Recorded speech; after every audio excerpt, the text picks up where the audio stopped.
Another week, boys, and another TWAB. We've got a lot of details in today's TWAB, including a closer look at the upcoming Pinnacle weapons, also a look at the Menagerie, which is the 6-player activity, and some Sandbox updates that are going to be coming to us next Tuesday. Again, guys, this is the final TWAB leading up to Season of Opulence. So let's get started. First up, let's take a look at these Pinnacle weapons. That's the juicy stuff, man, what I'm most excited about, as always. First up, we take a look at Wendigo. I said Wendigo the other day, and people said, no, it's got to be like Wendigo. Aha, got it. It's an arc adaptive grenade launcher. It'll come with the unique perk Explosive Light. Picking up an orb of light increases the next grenade's blast radius and damage. Man, I tell you what, perk names are sometimes just self-explanatory, right? Now, they go on to state that unlike most drum grenade launchers, Wendigo's comes with blinding grenades as its magazine option for some added utility to shut down teleporting taken captains or that Cabal gladiator about to get in your face. That's really interesting, guys, because I don't even think any other drum-loaded grenade launchers comes with blinding grenades. Correct me if I'm wrong. They also state here that you can carry up to 6 grenades enhanced by explosive light,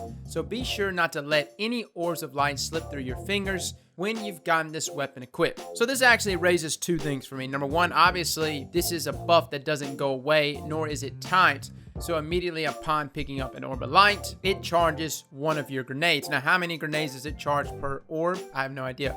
Is there a difference between super orbs and, say, for instance, masterwork orbs? Again, I don't know. On the other side of things, what about when your super meter is already full? Will you be able to take advantage of the benefits from these orbs in creating explosive light if you're not actually able to pick up the orbs? I like to believe that there's something here in place on the weapon that will activate regardless of whether or not our super is full. Now, moving on to the Revoker. This is the Crucible Pinnacle reward. It is an aggressive sniper rifle. That's right, you heard it, aggressive. It comes with the perk Reversal of Fortune. Missing a shot returns the bullet to the magazine after a short duration. Bungie goes on to state here that even the greatest of snipers is not a perfect sharpshooter, and you miss every shot you don't take. So obviously the perk here is to aid those that just want to just take the shot, right? You want to be a Lane and Larry, you want to hit that crit shot, do it, man. Just try. You'll get another bullet back, don't worry. Now, Bungie goes on to state here that Revoker was built with the mindset that you should always go for it. Oh my God, I literally said that. But keep in mind that Reversal of Fortune can only return a single bullet at a time. Along with its unique perk, this sniper has a custom low zoom ambush,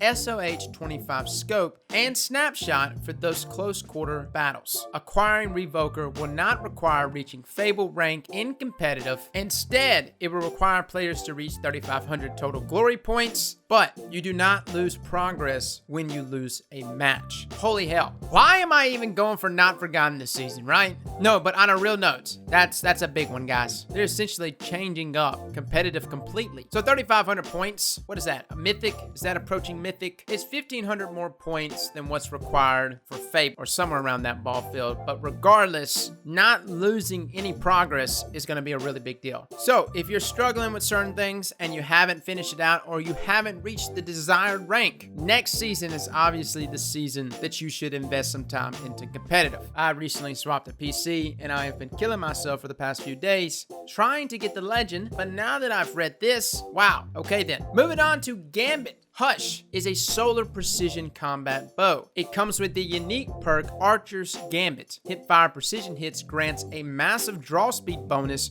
for a short duration. Bungie states here that this weapon is for those who would proclaim mastery with the combat bow. Archer's Gambit pays out significantly better than Archer's Tempo, but it's going to take a more skilled hand to get the most out of it, so make those shots count. Very interesting for a number of reasons. Number 1, despite what we think of when we see this bow, depending on how much it significantly increases that draw speed, I don't know, maybe this bow could actually do some decent DPS. Like being a precision frame bow here, you're looking at the same archetype as something like Turning Back or Subtle Calamity. Those are your harder hitting bows, having a draw speed of around 767. So depending on how much it actually drops that draw speed, like if you're just sitting out there, you land a hipfire shot and then you just start going ham with that draw speed and releasing those arrows, it could actually do some decent amount of DPS. I don't know. We'll just have to actually test it out and see how much it actually drops that draw time down, but I'm interested. And considering that it will require you to land a precision shot from the hip, it's gotta be something nasty or nobody's gonna use it. Now moving on, Bungie states here that we also have a few weapons and archetypes getting some tuning to make them more effective, and that weapon type is fusion rifles. They are getting a buff. Non-exotic fusion rifles are actually getting their damage increase against PvE combatants. High impact is getting an increase by 30%.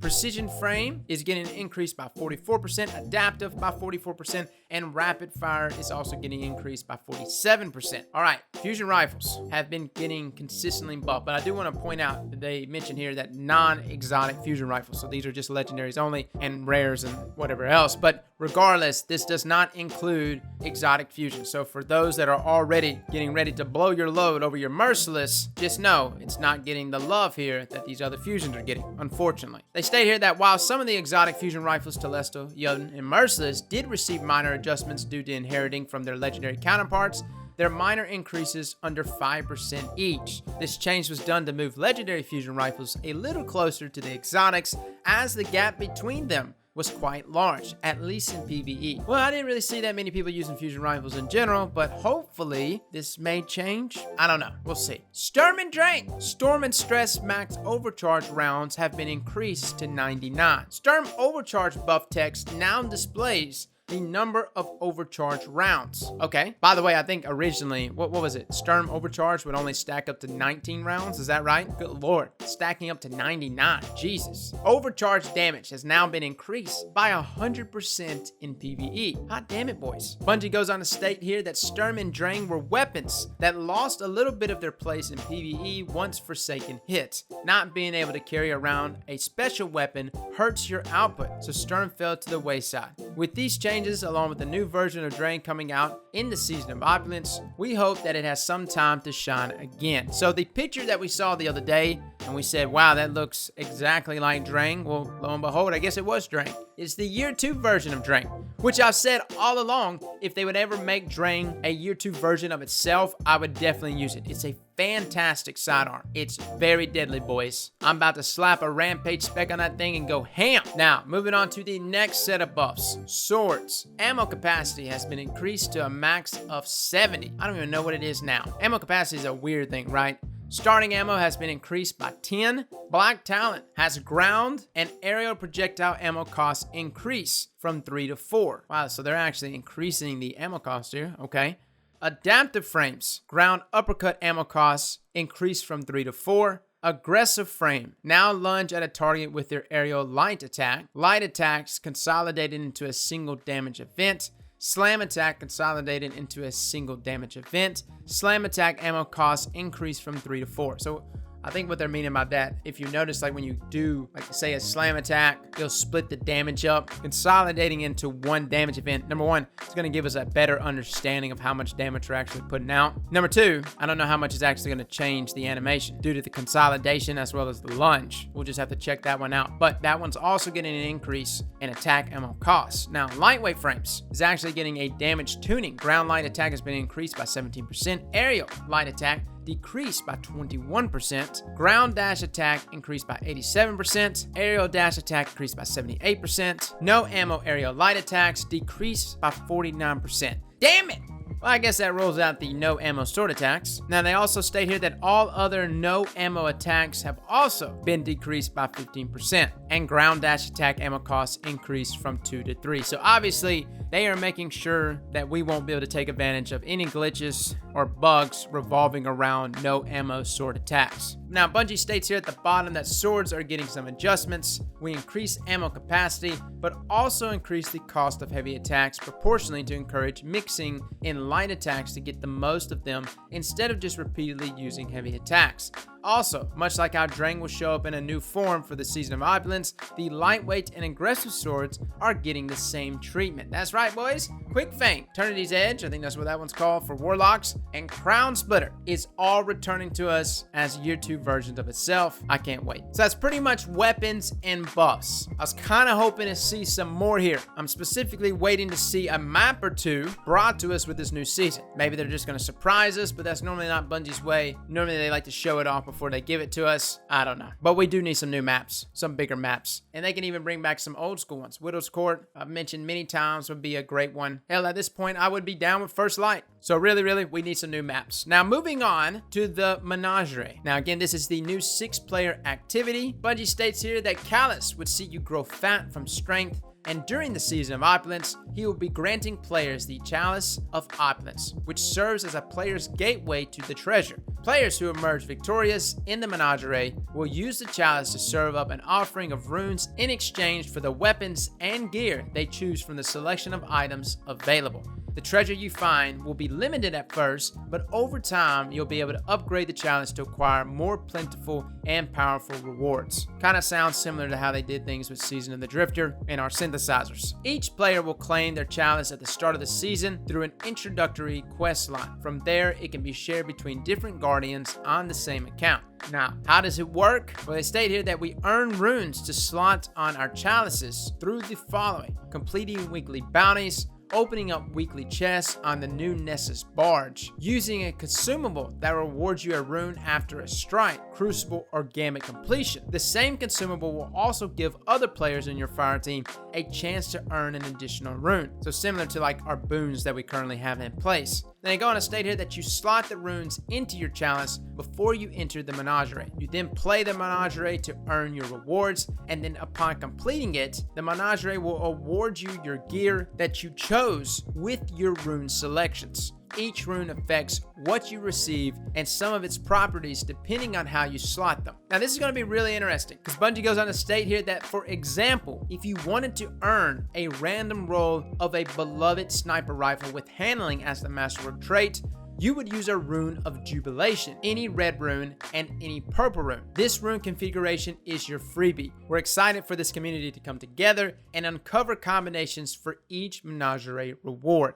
So that's a really big deal, guys. We've been talking for a long time of a way in which we can forge our own random weapons. And I'm sure there's going to be some levels of it that are still going to be random, but maybe with the right set of combinations here with these runes, depending on how much Bungie allows us here to create in terms of perk combinations or rune combinations, you might be able to get that perfectly god-rolled sniper, or maybe that perfect hand cannon, depending on the combination that you're going after. I actually really like this system versus the re-rolling system back in House of Wolves. Again, this is going to incentivize us actually doing the Menagerie activity, so I'm all for that. Now, similar to the synthesizer, our Chalice here is upgradable. They state here that you will find a host of new triumphs and bounties to complete that reward a new currency called Imperials. Using these Imperials, you can upgrade your Chalice to acquire a variety of perks with a wide range of effects, from giving you more powerful rewards per week to allowing you to choose the specific gun and masterwork stat you get from the Menagerie. Now, they state here that you can earn Imperials in several ways, so weekly bounties, completing triumphs, using specific consumables, and we also have Chalice upgrades here that allow us to earn Imperials through playlist activities. So it looks like there's going to be a lot of ways to kind of narrow down on the exact role that we want. Now, moving on to the raid. As you know, the raid is launching next Tuesday on day 1, and upon completing the raid within the first 24 hours, you will receive the Heavy is the Crown emblem. Now, for the times of everything, next Tuesday, June the 4th, the 2.5.0.1 update will be released to the players in Destiny 2. The time frame for this is at 7 a.m. Pacific time zone. Destiny 2 maintenance will begin at 8 a.m. Destiny 2 and companion features will be taken offline. 10 a.m. maintenance will conclude. So essentially, normal reset time is when we should all be able to get back on. Now, for players that are on consoles that have some issues with getting the update to load up fast enough, they did include some links here with some instructions on how to manually update your PlayStation or Xbox. I will include those links down below in the description. Now, like they mentioned last week, players must complete the day 1 quest for Season of Opulence in order to access the Crown of Sorrow raid. So as soon as I get in, I'm going to immediately be going after the quest and completing it. I'll probably be streaming it and may even throw up a quest guide if it's a difficult quest, but I don't think it is. I think it's just going to be an intro quest for Season of Opulence, and then the raid will actually unlock at 4 p.m. Pacific time. Now, for those that are lacking in their power levels, that feel like they don't have the power level to do the new raid, upon completing the quest, you will be awarded some rare gear that are at 690 power. So it will launch you up very fast to get you close to raid ready. So guys, that is our TWAB for this week. A lot of good information. This next season is looking pretty dope. I hope we get some more PvP stuff though. I know next Thursday it was announced that Bungie's going to be doing a live stream, and they've been hinting for a long time that there's going to be some major changes coming to PvP. We could be seeing some trials, possibly the ability to actually play trials this summer at GuardianCon, or at least that's what I'm hoping for. Well, fellas and ladies, thank you all for coming and watching. Oh wait, I'm on a podcast tonight, by the way. It's at DCP Podcasts, the community podcast with Poke Bear, Tefty, Briar, Holtzman, and Miss 5000 Watts. If you want to see us live, come check us out. Actually, there will be a pinned comment down below of their Twitch. I hope to see you over there. We'll be live at approximately 8 p.m. Central, so see you there. Fellas and ladies, thank you all for coming and watching, and as always, slap that like button like your mama told you right.